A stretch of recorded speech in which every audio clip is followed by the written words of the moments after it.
रत्नागिरी शहरातील मधला फगरवठार परिसरात सुरू असलेल्या कथित बेजबाबदार खोदकामाचे गंभीर परिणाम पहिल्याच पावसात सोमवारी समोर आले. संरक्षक भिंतीलगत करण्यात आलेल्या खोदाईमुळे तब्बल 70 ते 80 फूट लांबीची संरक्षक भिंत कोसळली, तर तिच्यासह पोलीस अधीक्षक कार्यालयाकडे जाणाऱ्या रस्त्याचाही मोठा भाग खचल्याने परिसरात एकच खळबळ उडाली.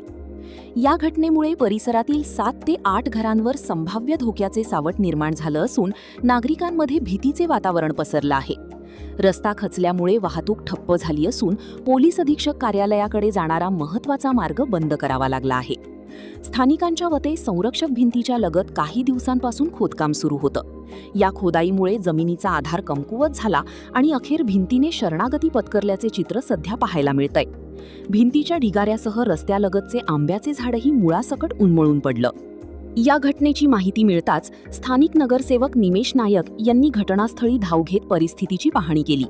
नागरिकांच्या सुरक्षिततेच्या दृष्टीने तातडीने उपाययोजना राबविण्याची मागणी त्यांनी प्रशासनाकडे केलीय. पावसाळ्याच्या पार्श्वभूमीवर घडलेल्या या प्रकारामुळे भूस्खलनाचा धोका वाढला असून संबंधित खोदकामासाठी आवश्यक परवानग्या होत्या का, तसेच सुरक्षेच्या नियमांचे पालन झाले होते का, याबाबत आता प्रश्न उपस्थित होत आहेत.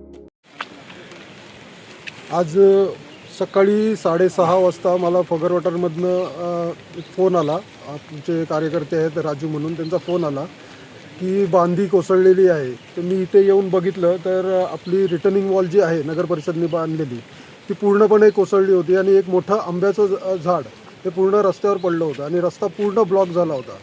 तर मी त्या संदर्भात माहिती घेतली तर इथे काही अनधिकृत उत्खनन चालू होतं. म्हणजे रिटर्निंग वॉलच्या शेजारीच पूर्ण माती वगैरे काढत होते आणि हे गेले 3-4 दिवस काम चालू होतं.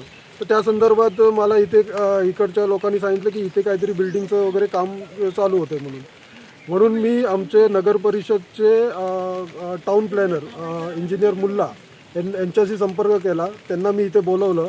त्यांना मी विचारलं की इथे कसली परमिशन आपण दिलेली आहे का नगर परिषदनी. तर त्यांनी मला सांगितलं इथे आपण कोणतीही परमिशन दिलेली नाही, हे अनधिकृत काम इथे चालू आहे म्हणून त्या संदर्भात मी आमचे तहसीलदार साहेब आहेत त्यांना मी या संदर्भात माहिती कळवलेली आहे.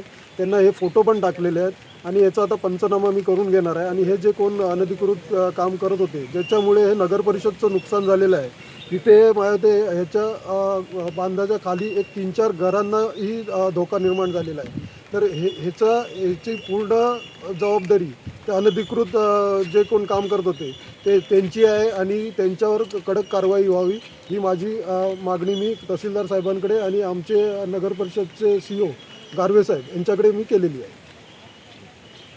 अशाच नवनवीन घडामोडी पाहण्यासाठी 24 न्यूज चॅनलला आत्ताच सबस्क्राईब करा, शेअर करा आणि बेल आयकॉनला प्रेस करायला विसरू नका. आणि हो, तुमची प्रतिक्रिया देखील कॉमेंट बॉक्समध्ये नोंदवा.